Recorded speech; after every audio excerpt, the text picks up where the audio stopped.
ও জানেরা যুবকেরা বলার উদ্দেশ্য হলো এটাই, আম্মা জানা খাদিজা রাদিয়াল্লাহু তাআলা আনহার সঙ্গে রাসূলুল্লাহর বিবাহ হলো।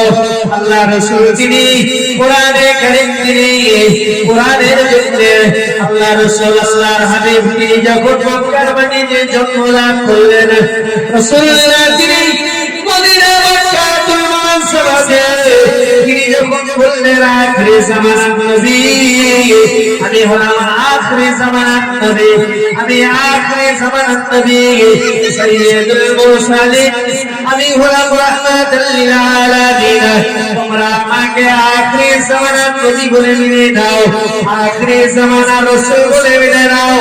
মক্কার মাটিতে বিদার আবু জাহেল বলতে লাগলো, আব্দুল্লাহর বেটা মুহাম্মদ একদিকে জন্ম হওয়ার পূর্বে বাবাহারা সন্তান, আর এই বাবাহারা সন্তানকে বলা হয় কি? এই বাবাহারা সন্তানকে কি বলা হয়? এতিম বলা হয়। কি বলা হয়? এতিম। রাসূলুল্লাহ তিনি মায়ের গর্ভে থাকা অবস্থায় আব্বা ইন্তেকাল করেছিলেন। কোথায় ইন্তেকাল করেছিলেন? মদিনার মদিনা শরীফে যাওয়ার একটু আগে একটা জায়গার নাম আছে আবওয়া নামক। কি জায়গা? আবওয়া নামক স্থানে রাসূলুল্লাহ আব্বা ইন্তেকাল করেছিলেন। বলেন তো মক্কার পূর্ব নাম কি ছিল? মক্কা শরীফের আগে কি নাম ছিল? মক্কার আগে নাম ছিল মক্কা। কি নাম? মক্কা। আর মদিনার পূর্বে নাম ছিল ইয়াসরিব। কি নাম? ইয়াসরিব। মনে রাখতে হবে মদিনার পূর্ব নাম কি ছিল? ইয়াসরিব। আর মক্কার পূর্ব নাম ছিল কি? মক্কা। তাহলে এই মদিনা শরীফে রাসূলুল্লাহ তিনি এসেছেন, আল্লাহ রাসূল দিনের দাওয়াত দিচ্ছেন। রাসূলুল্লাহর দাওয়াতে আবু জেহেল বলছে, এই খবরদার তোমরা আব্দুল্লাহর বেটা মুহাম্মাদের তোমরা পাকে পড়ো না। আব্দুল্লাহর বেটা মুহাম্মাদের যে ধর্ম সেই ধর্ম তোমরা গ্রহণ করো না। কিতাবের ভিতরে লেখা আছে রাসূলুল্লাহ তিনি আল্লাহর সঙ্গে ধ্যান আল্লাহর ইবাদত করার জন্য এই জাবলে পাহাড়ের একটা গুহা আছে, সেই গুহার নাম হচ্ছে হীরা গুহা। সেই গুহা থেকে আল্লাহ রাসূল ধ্যান করতেন, আল্লাহর সঙ্গে কথা বলতেন। জোরে বলুন সুবহানাল্লাহ।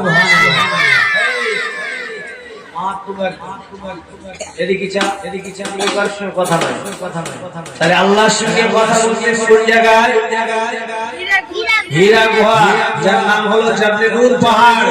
এই পাহাড়ে কাবা শরীফে যত মানুষ হজ করতে যায়, উমরা করতে যায়, প্রত্যেকটা মানুষ এই জাবলে নূর পাহাড়ে উঠতে হয়।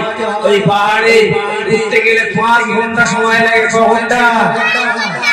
হাবিব সাহেব উমরা করে এসেছেন তো? হাবিব সাহেব জানে 5 ঘন্টা ফেলে উঠতে হয়। আমিও গিয়ে ঘুরে এসেছি। জোরে বলুন সুবহানাল্লাহ। তাহলে 5 ঘন্টা হেঁটে উঠতে হয়। সেই 5 ঘন্টা হেঁটে আল্লাহ রাসূলের ধ্যান করতেন হীরা গুহাতে। আর রাসূলের জন্য খাদ্য নিয়ে যেতেন। আল্লাহ রাসূলের বিবি খাদিজা রাসূলের জন্য তিনি খাদ্য নিয়ে যেতেন পাহাড়ে গুহার ভিতরে।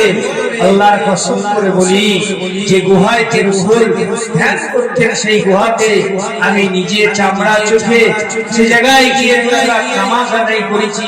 সে জায়গায় দেখলাম যে সত্যি কি কঠিন ছিল। পাহাড়ে পাহাড়ে পাহাড় হয়ে হয়ে মা খাদিজা সারা দিনে তিনি 3 বার ওই জাবলে নূর পাহাড়ে উঠতেন। জোরে বলুন সুবহানাল্লাহ। রাসূলকে কারা চিনেছেন? আমরা তো বাড়িতে শুয়ে শুয়ে কি করি? তোমার ওই কার্টুন ছাড়ি, আবার কি বলে মা বোনেরা বলে সিরিয়াল দেখি। কি দেখে? সিরিয়াল। সিরিয়াল না দেখলে বলে খাওয়া দাওয়া নাই, দাও একটা মোবাইল দাও। কি দাও? মোবাইল দাও। স্বামীদের সঙ্গে ঝগড়া বাঁধাচ্ছে, বলে এই দেখো তোমার মতন স্বামী এরকম শুনে স্বামী আর জীবনে কেউ আছে? তুমি আজও পর্যন্ত 5-7 বছর হয়ে গেছে একটা মোবাইল কিনে দিতে পারোনি।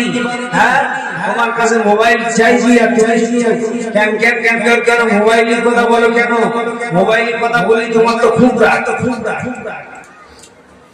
একটা ছেলে সে কি করেছে? রিক্সা চালায় রিক্সা চালিয়ে খায় আর ফোন আছে, একটা ফোন কিনেছে, ছোট ফোন কিনেছে। এখন রিক্সা নিয়ে বাজারে গিয়েছে, দেউলবাড়ি বাজারে। কোথায় গিয়েছে? দেউলবাড়ি বাজারে গিয়েছে। আর বাড়ি থেকে বিবি ফোন করেছে, ফোন করে বলছে, হ্যালো, এই দেখো বাড়ি বাজার নেই গো, বাজারের কথা ভুলে গেছে। আমি ফোনটা ধরে বলছে, ফোনটা রাখ, সময় নি খোঁজ করেছিস? হ্যাঁ, বাজারে চলে আসলি, মনে হয় বাজারের কথা। ফোনটা রাখ। আমি টেম্পার দেখিয়ে ফোনটা কেটে দিয়েছে। তারপরে কিছুক্ষণ পরে একটা মিস কল ঢুকেছে। কি কল ঢুকেছে? মিস কল ঢুকেছে। যেই মিস কল ঢুকেছে বলছে, হ্যালো। বলে কি ব্যাপার, কি দেখো না? তা বলছে, এই দেখো, রাখো, পরে কথা বলবো। কি বলবো? পরে কথা বলবো বলে পরে কথা বলছে। ফোন করছে রাত্রি শুয়ে বাথরুমের পিছনে গিয়ে স্বামী ফোন করছে। কি করছে? স্বামী ফোন করছে একটা মেয়ের কাছে। তা বউ বলছে, বলে এই দেখো, তুমি রাত্রি উঠে কোথায় যাও? বলে আমার পেটে সমস্যা হয়েছে, সেই সময় ঘন ঘন বাথরুমে যায়। কোথায় যায়? বাথরুমে যায়। একদিন রাত্রে এখন কি করেছে?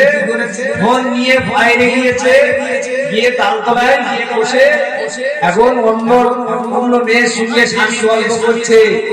বলে এই দেখো, বলে তুমি কি পাস? বলে আমি মাধ্যমিক পাস, কিন্তু চালাই কি? রিক্সা চালায়। তা বলছে তোমাদের কি আছে? ছেলেটা বলছে, আমাদের হচ্ছে পাকার ফ্যাক্টরি আর বুরুলিঙ্গের ফ্যাক্টরি আছে, কৃষি ফ্যাক্টরি আছে। হ্যাঁ, ফোনে কি বলা যায়? বেশি মিথ্যা কথা হয় না। বলে ফোনে কি বলে? যদি থাকে বেউলাবাড়ি বাজারে, বলে আল্লাহর তিনি জীবনতলার নিচে আছি। বলে না? তো এখন স্বামী ফোন করছে আর যার সঙ্গে কথা বলছে সে বলছে, তোমাদের কি আছে? এখন স্বামী ওই সেই ছেলেটা জবাব দিচ্ছে, আমাদের পাকার ফ্যাক্টরি আর বুরুলিঙ্গের ফ্যাক্টরি। তার মানে গরমের সময় পাকা লাগে হাত পাকা, আর শীতের সময় লাগে বুরুলিং। তাহলে আমাদের যে এমন একটা কোম্পানি, সেই কোম্পানি 12 মাস চলে। অতএব আমরা ধনী ঘরের ছেলে, কিন্তু চালাই কি? রিক্সা। এখন পেটে বউ বলছে, তুমি রাত্রি উঠে যাও, কোথায় যাও? বলছে, তুমি রাত্রি উঠে যায়, আমার পেটে সমস্যা হয়েছে, কোনো বাথরুমে যায়। এখন রাত্রে বউ ভালো করে দেখেছে, বলে দেখিস কিরকম সমস্যা হয়েছে। মেয়েদের ওরা তো চতুর্বাস, দেখতে হবে কিরকম সমস্যা। এখন রাত্রি উঠে গিয়ে দেখছে তালতলায় গল্প করছে।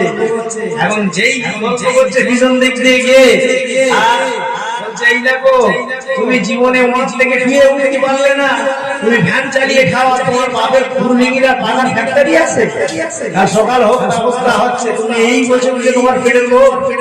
হ্যাঁ, সকাল হয়েছে, আমি স্ত্রী ঝগড়া বেঁধে খেয়েছে। এখন আমি বলছে, তোমার মতন স্ত্রী, আমি তোমার মতন স্বামী আমি আর ভাত খাবো না। যেমন ভাত খাবো না, এখন মোটামুটি আমি এই জীবন আর রাখবো না, তোমার সংসার করবো না, এই চিন্তা ভাবনা করে নিয়েছে। এখন হঠাৎ করে রাত্রি বউ কি বলছে, কি বলে, বউ কি করেছে, কলসি নিয়েছে। কি নিয়েছে? কলসি নিয়েছে। সেই কলসিতে কলসি নিয়ে আর এরকম কনকনে ঠান্ডা শীতের সময় এখন ওই কলসিটা নিয়ে রেখে দিয়েছে লুকিয়ে। এখন কলসিটা ঘরে ঢুকিয়ে রেখে দিয়েছে, আর শীতের সময় লেপ কম্বল মুড়ি দিয়ে শুয়ে আছে। স্বামী স্ত্রী ঝগড়া হয়েছে। এখন কি করেছে বউটা, ওই ঘরে থেকে বার হয়ে কলসিটা লেপ মুড়িকে আসুনটা ফেলে দিয়েছে রাত 12টার সময়। যেই ফেলে দিয়েছে আর ধম করে আওয়াজ হয়েছে, আর স্বামী শুয়েছিল কোথায়? ঘরের খাটে। এ মনে করেছে যে আমার বউতালি হয়তো জীবন দিয়ে দিয়েছে। এখন এ ছুটে গিয়ে সোজা গিয়ে শীতের সময়কে পুকুরি ঝাঁপতেছে। কোথায় ঝাঁপতেছে? পুকুরি ঝাঁপতেছে। এখন বউ ঘুরে এসে বলছে, ভোরে এসে ঘরে শুয়ে পড়েছে, যেই শুয়ে পড়েছে বউ খুঁজে শীতের সময় কাজ, এখন থেকে বউ দেখতেছে গা হাত পা ধুয়ে এসে, বউ বলতে পারে দেখো তুমি এতদিন ফোন করে পারো, কিন্তু আজকের দিন গা হাত পা ধুয়ে এসছো, ব্যবস্থা হচ্ছে কালকে সকালবেলা আমার বাপ ভাইদের খবর দিচ্ছি। হ্যাঁ, তোমার একই কাণ্ড। এখন যথারীতি সময়ে দেখতে পাওয়া গেল যে মেয়ে ছেলে বলছে বলে দেখো আমরা হলাম 18 গোলার জাত, আমরা এত সহজ নয়, আমাদের বুদ্ধি তোমরা হার মানাবে, তোমরা যতই চালাকি করো আমাদের কাছে আসতেই হবে। অতএব সেই দিকে লক্ষ্য রাখতে হবে। শুধু আপনার সিরিয়ালের পাগল হলে হবে না, শুধু আপনার মোবাইলের পাগল হলে হবে না। খাদিজার মতো নারী, এমন একজন নারী, অর্থ ধন সম্পদ ঘরের নারী, যার হাতে মক্কার একজন সেরা নারী ছিলেন, সেই ধনী সম্পদ, সেই ধনী ঘরের নারী হয়ে সেই জায়গায় মা খাদিজা রাসূলের মহব্বতে, রাসূলের ভালোবাসায় তার সমস্ত কিছু ত্যাগ করেছিল। জোরে বলুন সুবহানাল্লাহ। আরেকটু জোরে বলুন না সুবহানাল্লাহ।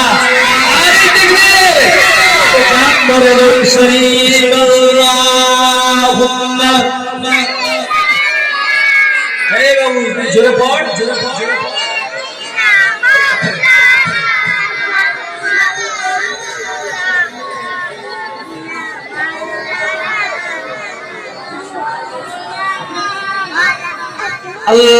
আল্লাহুম্মা সাল্লি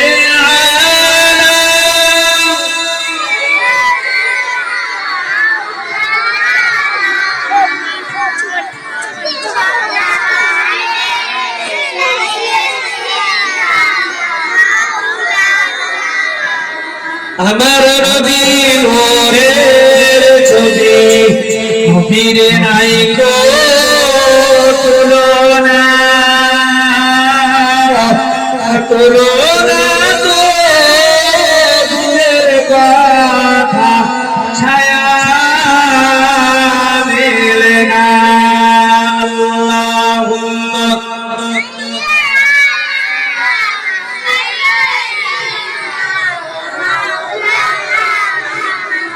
وعلى آل سيدنا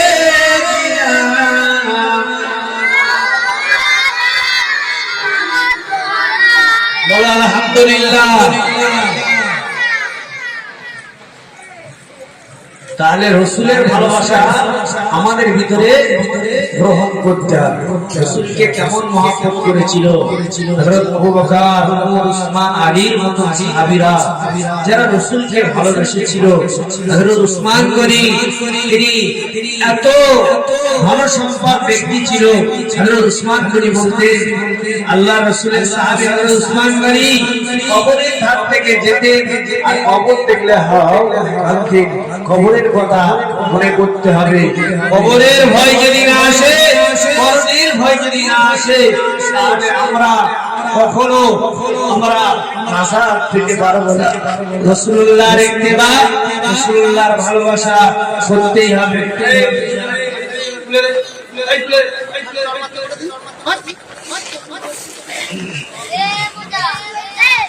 জোয়ানেরা, যুবকেরা, আল্লাহর মাহবুব বান্দারা, আপনারা একটু মনে রাখুন না রাসূলকে কেমন ভালোবেসেছিল, আল্লাহর নবীকে কেমন মহব্বত করেছিল। লক্ষ্য করলে দেখতে পাওয়া যায় হযরত সালমান ফারসির কথা মনে পড়ে যায়। পারস্যে তার বাড়ি ছিল। সালমান ফারসি বলে একজন মানুষ আরবের মক্কা শহরে একজন নবী এসেছে, যার নাম হলো হযরত মুহাম্মদ সাল্লাল্লাহু আলাইহি ওয়াসাল্লাম। সালমান ফারসি চিন্তা ভাবনা করেছেন পারস্য থেকে মক্কা শহরে যাব, নবীর হাবিবুল্লাহ নবীকে দেখবো। আমার নবী কেমন নবী, আখেরি জামানার নবীকে আমি দেখতে চাই। কি নবী হয়েছে এই নবীকে আমি দেখতে চাই। যার নাম হলো হযরত সালমান ফারসি। ইসলামের ভিতরে লেখা আছে সালমান ফারসি চিন্তা ভাবনা করেছেন এই পারস্য থেকে আমি মক্কা শহরে পৌঁছাবো। হাজার মাইল কিলোমিটার, হাজার মাইল আমি এখান থেকে মক্কা শহরে পৌঁছাবো কেমন করে? সালমান ফারসির মনে পড়ে যায় সালমান ফারসি এখান থেকে মক্কা শহরে যাব কেমন করে? আখেরি জামানার নবীকে একবার দেখবো। আমার নবীকে আমি যদি না দেখতে পারি এমন নবী সত্যিকার কি নবী কিনা? আমি সালমান ফারসি দেখতে যাই। কাকে দেখতে যাই? সালমান ফারসি তিনি চিন্তা ভাবনা করেছে যে আমি আখেরি জামানার নবীকে দেখবো। কথা বললে তুলে দাও, সোজা তুলে দাও, বাড়ি চলে যাও। এদিক চেয়ে থাকো, বদমাইশি কাটাকাটি করো না। ছাড়ছাড়ের বসো। তুমি এখানে কেন? পর্দায় যাও, তুই ওখানে বসে আছো, যাও। নবীর পাগল কেমন হয়েছেন দেখুন না। হযরত সালমান ফারসি চিন্তা ভাবনা করেছেন আমি এখান থেকে নবীর কাছে যাব 250 মাইল দূরে, 2,000 মাইল দূরে যাব, অনেক রাস্তা, কিন্তু আমি মক্কা শহর তো চিনি না। এই চিন্তা ভাবনা করেছেন আমি পারস্য থেকে কেমন করে পৌঁছাবো। সালমান ফারসি বলে আমি এই চিন্তা ভাবনা করতে লাগলাম, হঠাৎ করে গভীর জমিতে রেখে আমাকে বলতে শুরু করেছে, ওরে সালমান ফারসি তুমি তো 150 তুমি পালন করেছো। সালমান ফারসি তুমি আর এখানে থেকো না, তুমি মক্কা শহরে চলে যাও। সালমান ফারসি যথারীতি সময়ে মক্কা শহরে যাওয়ার জন্য ব্যাকুল হয়ে যায়। ও জওয়ানেরা, যুবকেরা, ওই শরীফের গ্রামের মা-বোনেরা দেখো না কেমন রাসূলকে ভালোবেসেছিলেন। হযরত সালমান ফারসি যথারীতি সময়ে এই চিন্তা ভাবনা করতে লাগলেন। তিনি কি করলেন?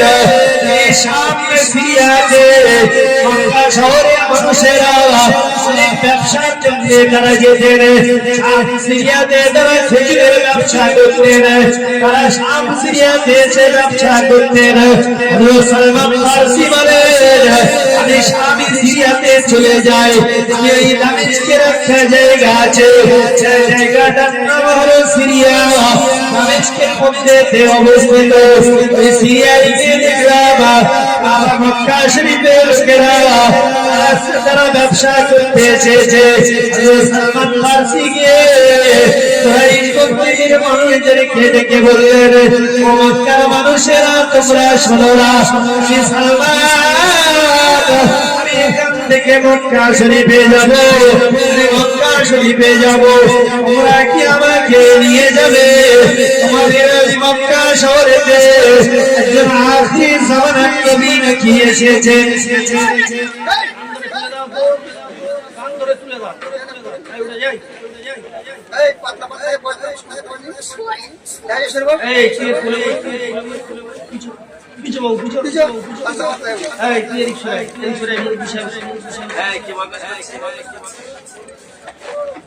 সালমান ফারসি যথারীতি সময়ে কুরাইশ গোত্রের মানুষদেরকে বললেন, কুরাইশ গোত্রের মানুষেরা তোমরা শুনে নাও, জেনে নাও, আমি তোমাদেরকে একটা কথা জিজ্ঞাসা করি, তোমরা কি মক্কা শহরে ফিরে যাবে?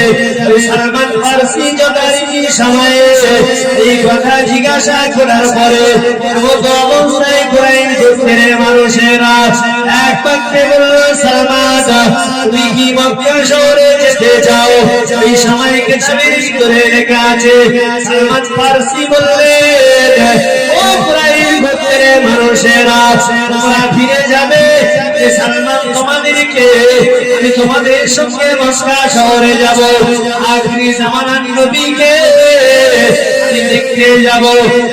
অবস্থায় এই মক্কা শরীফের যে মানুষেরা সিরিয়াতে ব্যবসা করতে গিয়েছিল, বলে যে মুহাম্মদ আমাদের বাপ দাদাদের শত্রু, সেই মুহাম্মাদের কাছে যাবে। সালমান ফারসি এটা কখনো মেনে নেওয়া যাবে না। সালমান ফারসিকে বলা হলো, ওরে সালমান, তুমি যদি মক্কা শহরে যেতে চাও তাহলে তোমাকে আমাদের কিছু অর্থ দিতে হবে। সালমান ফারসি বললেন, আমাদের টাকা পয়সা সব দিতে রাজি আছি, আমি মক্কা শহরে যাব। আমার বড় মনে আশা জেগেছে, আর এই যে আমার পারস্যতে আমার এত ধন সম্পদ আছে, আমার বাবা এই ধনীদের ভিতরে পারস্যের যত ধনী ব্যক্তি আছে তাদের ধনীদের মধ্যে আমার বাবা একজন ধনী। আমি সালমান তোমাদেরকে টাকা পয়সা অর্থ ধন সম্পদ সব দিতে রাজি আছি। আমি যাব আখিরি জামানার রাসূলের সঙ্গে সাক্ষাৎ করব। এখন সহজ সরল মনে এখন আবু জেহেলের দলভুক্ত লোক তাদেরকে বলেছে যে আমি মুহাম্মাদের কাছে যাব। আর এই কথা যখন বলেছে তারা বলছে, আরে আমাদের বাপ দাদাদের যে শত্রু আর শত্রুর কাছে যাবে এই সালমান, অবশ্যই সালমানকে একটা বড় পরীক্ষা দেয়। সালমানকে বলছে, সালমান তুমি যদি মক্কা শহরে যেতে চাও তাহলে তোমাকে বড় অঙ্কের বড় অ্যামাউন্টের টাকা দিতে হবে। সালমান বলছে সব দিতে রাজি, আমি তবু মক্কা শহরে যাব। কুরাইশ গোত্রের মানুষদের সঙ্গে চুক্তি হয়ে গেল, এক মাস পরে নিয়ে আসবে মক্কা শরীফে। আপনার সিরিয়া থেকে আপনার মক্কা শহরে আসতে গেলে এক মাস সময় লেগে যাবে। এই এক মাস সময় উটের পিঠে আসতে হবে, তখন তো আর প্লেন নেই, আর আপনার কিনা ওই বাস বা ট্যাক্সি নেই যে তাতে আসবে। তখনকার যে জামানা, সেই জামানায় ছিল কি ছিল, উট ছিল। আর উটের পিঠে আসতে হবে টুকটুক করে হিসাবে এক মাস। কিতাবের ভিতরে লেখা আছে বাড়ি চলে যায় দামেস্কে থেকে, আপনার সিরিয়া থেকে। এখন যথারীতি সময়ে মক্কার মানুষদের সঙ্গে চুক্তি হয়ে গেল। দামেস্কে তিনি যখন পারস্যে ফিরে যান, বাড়ি গিয়ে মাকে ডেকে বললেন, মা আমার জনম দুঃখিনী মা, আমি সালমান, আর আমি এখানে থাকতে চাই না, আমি নবীর জন্য মক্কা শহরে চলে যাব, আমি নবীকে দেখতে চাই। আপনি ডেকে বললেন, ওগো আমার আব্বা, আমি আপনাকে একটা কথা জিজ্ঞাসা করি, আমার আব্বা আমি আর এখানে থাকতে চাই না, থেকে পারস্য ছেড়ে মক্কা শহরে চলে যাব। সালমান ফারসি বলেন, আমার মা, আমার দুঃখিনী মা এসে বললেন, ও বাবা সালমান রে, ও সালমান ফারসি, তুমি তো সরদিকে তুমি ধর্ম পালন করেছ। সালমান রে, তোমার মা ছেড়ে দিয়ে করে থাকতে পারি বাবা? সালমান ফারসি বললেন, ও আমার মা, আমি কয়েকদিন পূর্বে রাত্রিতে স্বপ্ন দেখলাম, যেন আমাকে বলতে শুরু করেছে, সালমান রে, নবী এসেছে, হয়েছে শহরে এসে আমিনার ঘরেতে, বাপের নাম হলো আব্দুল্লাহ, নবীর কাছে চলে যা। সালমান ফারসিকে এই কথা বলে দিয়েছে। আর সালমান ফারসিকে বললে, ও সালমান, তোমাকে জানিয়ে দিলাম আখিরি জামানার নবী তুমি চিনবে কি তার একটা জানতেই হবে। এই গ্রামে এখন হাবেশ সাহেবের নাম, হাফেজ নুরুদ্দিন সাহেব। এখন এখানে যদি বলে যে শুধু কেউ যদি বলে যে নুরুদ্দিনই বাড়ি যাও, বলবে কেউ যে এই হাফেজের বাড়ি কে বলবে যে গ্রাম তো অনেক লোকের নাম নুরুদ্দিন আসবে। যদি বলে একবার বলে যে হাফেজ নুরুদ্দিন অজনসিয়াত করে সারা বাংলায় চলছে, আগুন ধরিয়ে দিচ্ছে, লোক বলবে তো সেই বক্তা হ্যাঁ নুরুদ্দিনই বাড়ি যায়, মানুষ তো সহজে চিনে যাবে। ঠিক না? তো মক্কা শহরেতে, মক্কা নগরীতে কে চিনবে যে আখেরি জামানার নবী? সালমান ফারসি সদরদি সময়ে তাকে রাগ করে দেওয়া হলো। সালমান রে, অনেক মানুষ দাবি করবে মক্কা নগরীতে, অনেকেই বলবে আমি হলাম আখেরি জামানার নবী, আমি হলাম শেষ জামানার নবী। ও সালমান ফারসি, তোমাকে তিনটে নিদর্শন জানিয়ে দিলাম। সালমান ফারসি, তোমাকে তিনটে জিনিস বলে দিলাম, এই তিনটে জিনিস তুমি জেনে যাও। আখেরি জামানার নবীকে তুমি চিনবে, আর তিনটে নিদর্শন হলো। প্রথম নম্বরে বুঝবে যখন আখেরি জামানার নবীকে, তাকে তুমি যাকাতের মাল দেবে, তার কাছে কিছু মাল নিয়ে যাবে, আর তার কাছে মালটা যখন দেবে, সেই মালটা বলবে এই মালটা হলো যাকাতের মাল। এই যাকাতের মাল যদি ভক্ষণ করে তাহলে ভাববে এটা আখেরি জামানার নবী নয়। আর দ্বিতীয় নম্বর হলো তার কাছে কিছু হাদিয়া দেবে, কিছু মাল হাদিয়া দেবে, বলবে এই মালটা আমি আপনাকে হাদিয়া দিলাম, এই হাদিয়ার মালটা যদি গ্রহণ করে তাহলে তুমি ভাববে সে হলো আখেরি জামানার নবী। আর তিন নম্বরে হলো তার ডান বগলের নিচে একটা নূরে মুহাম্মাদি আছে। এই নূরে মুহাম্মাদি, ওই নূরে মুহাম্মাদিটা যদি তুমি দেখতে পাও একটা ইসলামের মতন, ইসলামের মতন যদি তুমি দেখতে পাও, সালমান ফারসি তুমি ভাববে এই হলো আখেরি জামানার নবী। তাহলে কটা নিদর্শন বলেছে? তিনটে নিদর্শন। এই তিনটে নিদর্শন যদি তুমি দেখতে পারো তাহলে তুমি ভাববে যে আখেরি জামানার নবী। আর এই আখেরি জামানার নবী দেখার উপায়টা বলে দিয়েছে। এখন সালমান ফারসি পারস্য থেকে যখন আসছেন, এখন এই কুরাইশ গোত্রের লোকেদের সঙ্গে আসবে, তারা হচ্ছে মুহাম্মাদের চিরশত্রু। কি শত্রু? চিরশত্রু। মা আমিনার ঘর থেকে নিয়ে, মা আমিনার ঘর থেকে নিয়ে কাবা শরীফ বলে খুব ডিস্টেন্স নয়। মা আমিনার ঘর এই হলো কাবা শরীফ মনে করে, এই স্টেজে এইখানে মনে করুন কাবা, আর এখান থেকে বন্দরের হাবেশা মানে একটু বেশি হলে হতে পারে। আর এর মাঝখানে হচ্ছে আবু জেহেলের বাড়ি। আবু জেহেলের বাড়ি লক্ষ লক্ষ বাথরুম তৈরি হয়ে গেছে। হাবেশা থেকে এসছে, বাথরুম করে এসছে, জীবনে বাড়ি আর নাই বলে আবু জেহেল বেঈমানের মতো তো বাড়ি মাল ঝেড়ে দেন। কিতাবের ভিতরে লেখা আছে হযরত সালমান ফারসি জনরকি সময়ে সমত অবস্থায় মাকে ডেকে বললেন, মা আমি মক্কা নগরীতে যেতে চাই, আমি আখেরি জামানার নবীর কাছে যেতে চাই। সালমান ফারসির মা বললেন, বাবা সামনে মক্কা নগরী হলো অনেক রাস্তা, মক্কা নগরীতে তুমি চলে যাবে, আমাদের আদরের সন্তান, শেষর বেশি তুমি ধর্ম পালন করেছো। আমি তোমার মা বলছি, তুমি আমাদের ছেড়ে চলে যাবে, তুমি এখান থেকে মক্কা নগরীতে। তার মাকে বলে, মা আমি নবীর দরবারে যেতে চাই, আখেরি জামানার নবীর কাছে যাব। নবীকে কেমন ভালোবেসেছিল ওরে হতভাগা, নবীকে চিনতে পারলি না। কি জামানা এসে গেল, কি যুগ এসে গেল, জামানার মানুষেরা আজ পর্যন্ত নবীর আদর্শ, নবীর ভালোবাসা গ্রহণ করতে পারল না।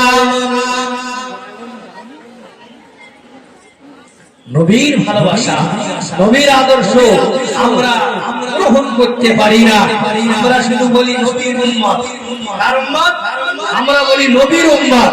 আমরা শুধু নবীর উম্মত, নবীর উম্মত বলে আমরা চেল্লাই, কিন্তু নবীর উম্মত হতে গেলে তো প্রত্যেক উম্মত হয়ে গিয়া জান্নাতে তো সহজ। হ্যাঁ, মরে যাওয়ার পরে বুঝতে পারবে খেলা। যদি এখন কামাই না করে যাও, একটা ঘর করতে গেলে কত খাটতে হয়? রাত দিন 24 ঘন্টা কি নামাজ রোজা সব ত্যাগ করে বলে বউ বাচ্চা শান্তি দিতে গেলে অন্তত রাত দিন 24 ঘন্টা খেটে অন্তত ঘর দরজা কি হয়? তোমার জন্য অপেক্ষা রয়েছে সুন্দর কবরের ঘর। দুনিয়ার শেষ স্থান হলো কবরস্থান। এই কবরস্থান যেতেই হবে। পৃথিবীর কোনো শক্তি নেই, কোনো শান্তি নেই, কোনো বন্ধি নেই, আপনাকে রোধ করবে।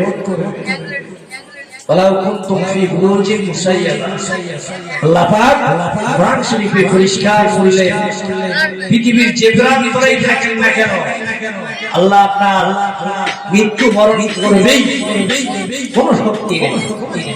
গ্রামের যেই হোক না কেন, ধনী গরিব ফকির আমির চলে যেতে হবে। সেদিন আপনার জন্য মসজিদে মাইকে আওয়াজটা সেদিন আপনার জন্য অপেক্ষা থাকবে। ইমাম সাহেব ঘোষণা দিয়ে দেবে, আজ গ্রামের মুখজনা আব্দুল সাত্তার আব্দুর রহিম মারা গেল, তার জানাজা হবে গোলাপুকুর। আজ বললে কাল হবে কয়দিন? 2 দিন। আজ বললে কাল হবে 2 দিন। তোমার জন্য অপেক্ষা। মাত্র আযান হয়ে গেছে, জামাত বাকি। আর এমন একটা নামাজ তার কোনো তকদির নেই। ও জানে রাজবখেরা যেমন নবীকে ভালোবেসেছিলেন, হযরত সালমান ফারসি সদরজি সময়ে মক্কা শহর, মক্কা নগরী, মক্কার উদ্দেশ্যে মক্কাবাসীদের সঙ্গে যারা সিরিয়ায় ব্যবসা করতে গিয়েছিল তাদের সঙ্গে মোটা অঙ্কের টাকা দিয়েছেন। আল্লাহ নবীকে দেখবেন, আখির জামানার নবীকে দেখবেন। এই ভালোবাসায় যাদের কি সালমান বাইর হয়ে গেছে, মাকে বলছে মা একবার বিদায় দেন, যদি জীবনে বেঁচে থাকি তাহলে আপনাদের সঙ্গে সাক্ষাৎ হবে। সালমান ফারসি সদরজি সময়ে মক্কা শহরে কাফেলাদের সঙ্গে, কাফেলার গরিবদের সঙ্গে মক্কার উদ্দেশ্যে বাইরে হয়ে গেল। যারা নবীর দুশমন তাদের সঙ্গে মক্কা নগরীতে আসছে। এই কাফেলার যারা লিডার ছিল বলেছে, এই যে সালমানকে দেখতে তো বিশাল আমের মতন সুন্দর, দেখতে আমের মতন একটা সুন্দর টকটকে একদম ঝকঝকে নওজোয়ান ছেলে। আর এই নওজোয়ান ছেলে এর কাছে নিয়েছি অর্থ, আবার একে মক্কা শরীফ নিয়ে বেঁচে দেবো, তার দ্বারাই পাবো কিছু মুনাফা, টাকা কত পাবো। এর নবীর দরবারে পৌঁছানোর সাহায্য দিয়ে আল্লাহুল মাওলা ফালাহুল কুল। যে ব্যক্তি আল্লাহর হয়ে যায় আল্লাহ তারই হয়ে যায়। যেন বলি সুবহানাল্লাহ। কিতাবের ভিতরে লেখা আছে সালমান ফারসি এই পারস্য থেকে আপনারা কিনা সিরিয়া থেকে আপনারা এই মক্কা নগরীর কাফেলাদের সঙ্গে এই মক্কা শরীফে আসছেন। উঠের পিঠে আসে সালমানকে নিয়ে আসছেন। সালমানকে খাওয়া ঠিক মতন দেওয়া হয় না। সালমানের চেহারাটা আস্তে আস্তে গলে যায়। সালমান এত সুন্দর একজন নওজোয়ান ছেলে, ছেলের ভিতরে লেখা আছে আমের মতো দেখতে সুন্দর, এত সুন্দর একজন ছেলে সালমান ফারসি। তাকে নিয়ে আসা হচ্ছে, খাওয়া দাওয়া হয়, আরেক শ্বাস খাওয়া দেওয়া হয় না। বলেন তো দেখি, কোন মানুষের যদি ঠিক মতন খাওয়া, একজন মানুষ দেখতে সুন্দর, তার যদি এক শ্বাস খাওয়া দেওয়া হয় আর এক শ্বাস খাওয়া দেওয়া যদি না হয়, তাহলে বলেন তো দেখি সেই মানুষটার চেহারা কেমন হবে? 4 দিনের ভিতরে আস্তে আস্তে গোলা শুরু হয়ে যায়। কিতাবের ভিতরে লেখা আছে আমের মতো টকটকে ছেলে, জওয়ান একজন তাজা ছেলে, তাজা ছেলে আসছে সিরিয়া থেকে। সিরিয়া আপনারা পারস্য থেকে আসছে। এই বিমানেরা ওখানে কিনা সালমানের কাছ থেকে মোটা টাকা নিল, সালমানকে ঠিক মতন খাওয়া যায় না, চেহারা গলে যায়, আস্তে আস্তে সালমানের হাড়গুলো দেখতে পাওয়া যায়। সালমানকে নিয়ে আসা হলো নগরীতে, এক মাস অতিবাহিত হয়ে গেল। ভিতরে লেখা আছে সালমান ফারসি মক্কাতে যখন পৌঁছে গেল, নগরীতে পৌঁছে গেল, নগরীতে পৌঁছে যাওয়ার পরে সালমানকে রাখা হলো একটা ঘরে। সালমান ফারসিকে একটা ঘরে রাখা হলো। আর সালমান ফারসিকে এখন সালমান ফারসি যথারীতি সময়ে জিজ্ঞাসা করছে, বলছে ভাই আপনারা তো মক্কা নগরীকে নিয়ে এসছেন, তাহলে একবার এবার নবীর দরবারে নিয়ে চলুন। বলে আব্দুল্লাহর বেটা মুহাম্মাদের কাছে যাবি তো মুহাম্মাদের কাছে যাওয়ার সাথে দিয়ে কার কাছে পাঠিয়ে দেবে, যে নবীর কাছে যাবি, এটা কখনো মানতে নারাজ।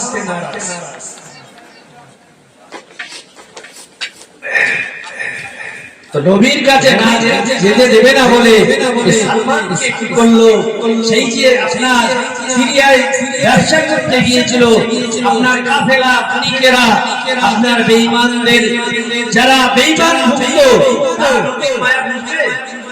এই যে এক কিছুদিন আগে দেখেন মানে কোরআনের ভিতরে বলেছে আমাদেরকে মেরে শেষ করে দিতে বলেছে, বলে হিন্দু খ্রিস্টানদেরকে মেরে শেষ করে দিতে বলেছে। কোরআন পড়তে না জানলে কি হয়? হ্যাঁ, কেউ যদি বলে আপনার নাস্তি না জানে, ঘন্টা দিয়া দিন বলে আমি আসবো, দেখবো কি দেখবে, কোরআন পড়তে যাবে না, আর বলছে কোরআনে সব জানে, আমার সাথে এত একটা কোরআন আছে, কোরআনের মায়া কেমন করেছে। হযরত সালমান রাদিয়াল্লাহু তাআলা আনহুকে সালমানকে যথারীতি মক্কাতে নিয়ে চলে আসা হলো। হযরত সালমানকে বলা হলো, সালমান তুমি নবীর দরবারে যেতে পারবে না। সালমানের চেহারা গলে গেল, আমের মতো মানুষটার হাত দেখা যাচ্ছে, সালমানের চেহারা আস্তে আস্তে ভেঙে গেল। হয়ে গেল, এক মাস পরে মক্কা নগরীতে পৌঁছে যায়। মক্কা নগরীতে যখন আনা হলো, সালমানকে একটা ঘরের ভিতর রাখা হলো। যথারীতি সময়ে ঘরের ভিতরে রাখা হলো। সালমানের চার হাত পাই বাঁধা হলো, মক্কা নগরীর বাজারে নিয়ে যাওয়া হবে। একেবারে সালমান কাছে টাকা নগরীতে ময়দানে তোমাকে বিক্রি করে দেব দাসী হিসাবে, তার কিছু পুরস্কার পেয়ে যাব। আরবে কোন দাসী যখন তৎকালীন সময়ে দাসী কেনা বেচা হতো, আর এই দাসী যখন কেনা বেচা হতো, দাসী যদি ভালো দেখতে হতো না, মরি পরে টাকা দিয়ে থাকে, ইনাম দিয়ে থাকে, নিয়ে নিত, কিনে নিত। সালমানকে বাজারে নিয়ে যাওয়া হলো। সালমানকে দেখে অবাক দেখতে যেমন তার চেহারা ভেঙে গেছে, কিন্তু তার সৌন্দর্য আল্লাহ বাড়িয়ে রেখেছে। জোরে বলো সুবহানাল্লাহ। নবী প্রেমিক হয়ে গেলে নবীর ভালোবাসা, যার ভিতর নবীর ভালোবাসা লেগে যায়, পৃথিবীর কোনো মানুষ হতে পারে না। সালমান ফারসি যথারীতি সময়ে যখন তাকে নিয়ে যাওয়া হলো, সালমান ফারসিকে মোটা কেটে রাখায় বিক্রি করে দেওয়া। নবীর দরবারে আর পৌঁছতে পারল না। কিতাবের ভিতরে লেখা আছে সালমানকে একজন ইহুদি কিনে নিল, মোটা টাকা দিয়ে কিনে নিল। সালমানকে কিনে নিয়ে খেজুর বাগানে চলতে যাওয়ার জন্য খেজুর বাগানে তাকে রাখা হলো। খেজুর বাগানে সারাদিন কাজ করে আর মক্কা নগরীতে বিভিন্ন ভাবে খুঁজে বেড়ায়, আর কাছে জিজ্ঞাসা করবে আখিরি জামানার নবী এসেছে, নবীর দরবারে পৌঁছাবে। নবীর ভালোবাসা দেখো, আমরা শুধু নবী নবী করি, আমরা নামাজ পড়ি, রোজা করি, কিন্তু মনে মনে ভাবি আমরা সকাল হবে, এখান থেকে আমরা সকাল হবে, আমরা কিভাবে 1 বিঘে জমি কিনবো, কিভাবে দুতলা ঘর করবো, কিভাবে 4টে গাড়ি কিনবো, তোমাদের এই চিন্তা নবী যদি চাইতেন, আল্লাহর কাছে বলতে, আল্লাহর কাছে যদি চাইতেন আপনি আমাকে সোনার থালায় খাওয়ান, আল্লাহ কি চাইলে সোনার থালায় খাওয়াতে পারতেন না? আল্লাহ নবী যদি চাইতেন যে আল্লাহ আমার দুনিয়ায় এসব ভালো লাগে না, আল্লাহ আপনি আমাকে সোনার থালায় খাওয়ান, আল্লাহ চাইলে খাওয়াতে পারতেন না? আবার আল্লাহর কাছে আল্লাহ রাসূল যদি চাইতেন যে আল্লাহ আমি কেন মার খাবো কাফের বেঈমানদের কাছে, আল্লাহ আপনি আমার কাছে এমন পাওয়ার দেন যে পাওয়ার ছাড়া মানুষ সোজা করে দিতে পারে, আল্লাহ চাইলে। কিন্তু রাসূল গরিব হালাল, গরিব